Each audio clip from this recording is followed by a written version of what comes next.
ಶ್ರೀ ದುರ್ಗಾದೇವಿಯೈ ನಮಃ. ಎಲ್ಲರಿಗೂ ನಮಸ್ಕಾರ. ನನ್ನ ಗುರುಗಳ ಆಜ್ಞೆಯಾಗಿದೆ, ಮಕ್ಕಳಿಗೆ ಬೇಕಾದ ಸಂಸ್ಕಾರವನ್ನು ಸ್ವಲ್ಪ ಮಟ್ಟಿಗೆ ಹೇಳಿ ಪ್ರಚಾರ ಮಾಡುವಂತ ಈ ಮಾಲಿಕೆಯನ್ನು ಅವರಿಗಾಗಿ ಪ್ರಸ್ತುತಪಡಿಸುತ್ತೇನೆ.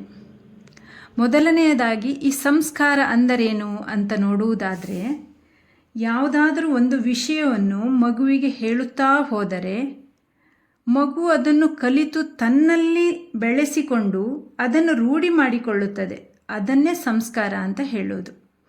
ಮಕ್ಕಳ ಅಂತರ್ಮನಸ್ಸಿನ ಮೇಲೆ ನಾವು ಕೆಟ್ಟ ಸಂಸ್ಕಾರ ಅಥವಾ ವಿಚಾರಗಳನ್ನು ಪದೇ ಪದೇ ಹೇಳುತ್ತಾ ಹೋದಾಗ ಆ ಮಗುವಿನ ಅಂತರ್ಮನಸ್ಸಿನ ಮೇಲೆ ಪರಿಣಾಮ ಬೀರ್ತದೆ.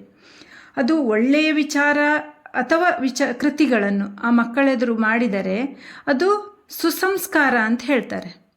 ಕೆಟ್ಟ ವಿಚಾರಗಳನ್ನು ಕೆಟ್ಟ ಕೃತಿಗಳನ್ನು ಮಾಡಿದಾಗ ಆ ಮಗುವಿನ ಅಂತರ್ಮನಸ್ಸಿನ ಮೇಲೆ ಬೀಳುವ ಪರಿಣಾಮವೇ ಕುಸಂಸ್ಕಾರ.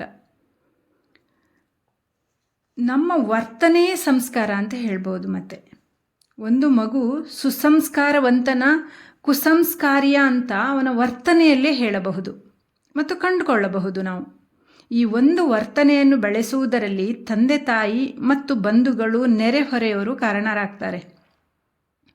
ಯಾವ ಮಗು ಕೂಡ ತಾನು ಕೆಟ್ಟ ಸಂಸ್ಕಾರವನ್ನು ಬೆಳೆಸಿಕೊಳ್ಳಬೇಕು ಎಂದು ಬಯಸುವುದಿಲ್ಲ. ತಂದೆ ತಾಯಿಯ ವರ್ತನೆ ಪ್ರಭಾವ ಮಕ್ಕಳ ಮೇಲೆ ತುಂಬ ಪರಿಣಾಮ ಬೀರ್ತದೆ. ಮಗುವಿಗೆ ನೀವು ಹೇಳಿದ್ದೇನೂ ಅರ್ಥ ಆಗುವುದಿಲ್ಲ, ನೀವು ಮಾಡಿದ್ದು ಮಾತ್ರ ಬೇಗ ಅರ್ಥ ಆಗ್ತದೆ, ಬೇಗ ಅದನ್ನು ಮಾಡ್ತದೆ. ಆ ಮಗು ಆ ಕೃತಿಯನ್ನು ಬೇಗ ಮಾಡ್ತದೆ. ನಿಮ್ಮ ಕೃತಿ ಅಂದರೆ ಕೆಲಸದಲ್ಲಿ ಸಂಸ್ಕಾರ ಇದ್ದರೆ ಮಕ್ಕಳು ಅದನ್ನು ಅಳವಡಿಸಿಕೊಂಡೇ ಕೊಳ್ತಾರೆ. ಮಕ್ಕಳು ತಪ್ಪು ಮಾಡಿದಾಗ ದಂಡಿಸದೆ ಅವರಿಗೆ ಸರಿಯಾದ ಮಾರ್ಗದರ್ಶನ ಕೊಟ್ಟಲ್ಲಿ, ನಮ್ಮ ಕರ್ತವ್ಯದಲ್ಲಿ ನಾವು ಎಲ್ಲಿಯೂ ಎಡವಿ ಬೀಳದೆ ಇದ್ದಲ್ಲಿ ಒಂದು ಒಳ್ಳೆಯ ಮಗು ಸಂಸ್ಕಾರವಂತ ವ್ಯಕ್ತಿಯಾಗಿ ಸಮಾಜ ಸುಧಾರಕನಾಗುವುದರಲ್ಲಿ ಯಾವ ಸಂದೇಹವೂ ಇಲ್ಲ. ಒಂದು ಮಗುವನ್ನು ಒಳ್ಳೆಯ ಸಂಸ್ಕಾರ ಮಗುವನ್ನಾಗಿ ಬೆಳೆಸಿದ್ದೇವೆ ಅಂದರೆ ಅದು ಮುಂದೊಂದು ದಿನ ನಮ್ಮ ಹೆಮ್ಮರವಾಗಿ ಬೆಳೆದು ನಮ್ಮ ಸಂಸ್ಕಾರ ಮತ್ತು ಸಂಸ್ಕೃತಿಯನ್ನು ಅಳವಡಿಸಿಕೊಂಡು ಈ ಸಮಾಜದ ಒಬ್ಬ ಜವಾಬ್ದಾರಿಯಾದ ಗುಣಗಳ ಸಾರವಾಗಿ ಸಮಾಜೋದ್ಧಾರಕನಾಗಿ ಜನಸ್ನೇಹಿಯಾಗುತ್ತಾನೆ.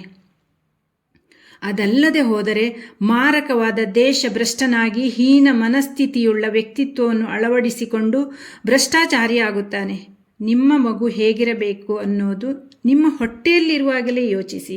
ಉತ್ತಮ ಸಂತಾನಕ್ಕೆ ಜನ್ಮ ನೀಡಿದ ಭಾಗ್ಯ ನಿಮ್ಮದಾಗಲಿ. ಮಕ್ಕಳಿಗೆ ಬೇಗ ಏಳಿಸುವುದು, ಟಿವಿ ನೋಡದಂತೆ ಮತ್ತು ಮೊಬೈಲ್ ನೋಡದಂತೆ ನೀವು ಎಚ್ಚರಿಕೆ ವಹಿಸುವುದು ಮತ್ತು ನೀವು ಕೂಡ ಮಕ್ಕಳೆದುರು ಟಿವಿ ಮತ್ತು ಮೊಬೈಲಿನಿಂದ ದೂರ ಇರುವುದು, ಇದು ಕೂಡ ತಂದೆ ತಾಯಿಯ ಜವಾಬ್ದಾರಿ. ತಂದೆ ತಾಯಿ ತಮ್ಮ ಮಗುವಿನ ಬಗ್ಗೆ ತುಂಬ ಎಚ್ಚರ ವಹಿಸಿ ಸುಸಂಸ್ಕಾರವನ್ನು ಬೆಳೆಸಿಕೊಡಬೇಕು. ಬೆಳೆಯುವ ಸಿರಿ ಮೊಳಕೆಯಲ್ಲಿ ಅನ್ನುತ್ತಾರೆ. ಎಳವೆಯಲ್ಲಿಯೇ ತಿದ್ದಿ ತೀಡಿ ಒಂದೊಳ್ಳೆ ರೂಪು ಕೊಡಿ. ಗಿಡವಾಗಿ ಬಗ್ಗದ್ದು ಮರವಾಗಿ ಬಗ್ಗುವುದಿಲ್ಲ ಅನ್ನೋದು ಯಾವಾಗಲೂ ನೆನಪಿನಲ್ಲಿಟ್ಟುಕೊಳ್ಳಿ. ಇದನ್ನೆಲ್ಲ ತಂದೆ ತಾಯಿಯರೇ ಹೇಳಿಕೊಡಬೇಕೇ ಹೊರತು ಎಲ್ಲೂ ಮಾರುಕಟ್ಟೆಯಲ್ಲಿ ಸಿಗುವ ವಸ್ತು ಅಲ್ಲ ಇದೆಲ್ಲ. ಮೌಲ್ಯಯುತವಾದ ಅತ್ಯಂತ ಪ್ರಭಾವಶಾಲಿಯಾದ ವರ್ತನೆಯನ್ನು ನೀವು ಮೊದಲು ಕೃತಿಯಲ್ಲಿ ಮಾಡಿ, ಅದನ್ನು ಮಕ್ಕಳು ಖಂಡಿತ ಅನುಸರಿಸುತ್ತಾರೆ. ಮೊದಲನೆಯದಾಗಿ ತಂದೆ ತಾಯಿ ಹೇಳಿಕೊಡಬೇಕು. ಎಲ್ಲರೊಂದಿಗೆ ಅಥವಾ ಗುರು ಹಿರಿಯರು ಮತ್ತು ತಂದೆ ತಾಯಿಯರಿಗೆ ನಮಸ್ಕಾರ ಮಾಡುವುದನ್ನು ಮತ್ತು ಎಲ್ಲರೊಂದಿಗೆ ನಮ್ರನಾಗಿ ಪ್ರೀತಿಯಿಂದ ಇರುವುದನ್ನು, ಸ್ವಚ್ಛತೆಯ ಬಗ್ಗೆ ಚಿಕ್ಕಂದಿನಲ್ಲೇ ತಿಳಿಸಿ ಹೇಳಿ. ಶಿಸ್ತಿನ ಬಗ್ಗೆ ಸದಾ ಹೇಳಿಕೊಡಿ. ಪ್ರತಿದಿನ ಶಾಲೆಗೆ ಹೋಗುವುದು, ಶಾಲೆಯ ಬಗ್ಗೆ ಓದಿನ ಬಗ್ಗೆ ಒಂದು ವಿಷಯವನ್ನು ಅಂದರೆ ಓದು ಎಷ್ಟು ಇಂಪಾರ್ಟೆಂಟ್ ಅನ್ನುವ ವಿಷಯವನ್ನು ಮಗುವಿಗೆ ತಿಳಿಸಿ ಹೇಳಿ. ಶಾಲೆಯಲ್ಲಿ ಗುರುಗಳ ಬಗ್ಗೆ ಗೌರವ, ಶಾಲೆಯ ಬಗ್ಗೆ ಅಭಿಮಾನ, ಗೆಳೆಯರಿಗೆ ಮರ್ಯಾದೆ ಕೊಡುವುದು, ಯಾವ ಕೆಲಸ ಆದರೂ ಅದು ಮನೆ ಕೆಲಸ ಆಗಲಿ ಶಾಲೆ ಕೆಲಸ ಆಗಲಿ ಅಚ್ಚುಕಟ್ಟಾಗಿ ಸಮಯಕ್ಕೆ ಸರಿಯಾಗಿ ಮಾಡುವುದು ಮತ್ತು ಸಮಯ ಪಾಲನೆ ಮಾಡುವುದು. ತಂದೆ ತಾಯಿ ಗುರುಗಳಿಗೆ ಸಾಧ್ಯವಾದ ಕೆಲಸದಲ್ಲಿ ಸಹಾಯ ಮಾಡಲು ಹೇಳುವುದು. ಇದೆಲ್ಲವೂ ಸಂಸ್ಕಾರಯುತ ಮಗು ಮಾಡಬೇಕಾದ ಸಾಮಾನ್ಯ ವಿಷಯಗಳು. ಇದನ್ನು ತಾಯಿ ತಂದೆಯರೇ ಹೇಳಿಕೊಡಬೇಕು. ದಿನನಿತ್ಯ ಹೇಳಬೇಕಾದ ಕೆಲವೊಂದು ಶ್ಲೋಕಗಳನ್ನು ಮಕ್ಕಳಿಗೆ ಚಿಕ್ಕಂದಿನಿಂದ ಹೇಳಿಕೊಡಿ. ಬೆಳಿಗ್ಗೆ ಸಾಯಂಕಾಲ ಮಕ್ಕಳಿಗೆ ದೇವರಿಗೆ ದೀಪ ಹಚ್ಚಲು ಮತ್ತು ಪ್ರಾರ್ಥನೆ ಮಾಡಲು ಹೇಳಿಕೊಡಿ.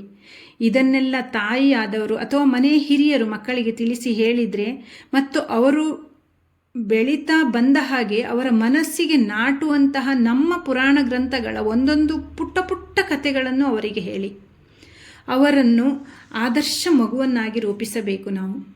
ಹೀಗೆ ನೀವು ಮಾಡಿದ್ದೇ ಆದರೆ ನಿಮ್ಮ ಮಗು ಆದರ್ಶ ಗುಣ ವೈಶಿಷ್ಟ್ಯವನ್ನು ಹೊಂದಿದ ಅತ್ಯುತ್ತಮ ವಿದ್ಯಾರ್ಥಿ ಆಗ್ತಾನೆ ಮತ್ತು ಇದರಿಂದ ಒಳ್ಳೆಯ ಸಂಸ್ಕಾರ ಬೆಳೆದು ಅವನೊಬ್ಬ ಮಾದರಿ ವಿದ್ಯಾರ್ಥಿಯಾಗಿ ಶಾಲೆಗೂ ಮನೆಗೂ ಆನಂದ ತರ್ತಾನೆ ಮತ್ತು ಅವನ ಜೀವನ ಕೂಡ ಆನಂದದಿಂದ ಕೂಡಿರ್ತದೆ. ನೀವು ಯಾವಾಗಲೂ ನೆನಪಿಟ್ಕೊಳ್ಬೇಕು ಒಂದು ವಿಷಯ, ಇದನ್ನು ಮರಿಲೇಬೇಡಿ. ನೀವು ಯಾವಾಗಲೂ ನೀವು ಮಗುವಿಗೆ ಏನು ಕೊಡ್ತೀರೋ ಆ ಮಗು ಅದನ್ನೇ ನಿಮ್ಗೆ ವಾಪಸ್ ಕೊಡ್ತದೆ. ಇದು ಯಾವಾಗಲೂ ನೆನಪಿಟ್ಕೊಳ್ಳಿ. ಮತ್ತೆ ಮುಂದೆ ಇದೇ ವಿಷಯದ ಬಗ್ಗೆ ಮುಂದುವರಿಸುವ. ಇವತ್ತಿಗೆ ಸಾಕು. ನಮಸ್ಕಾರ.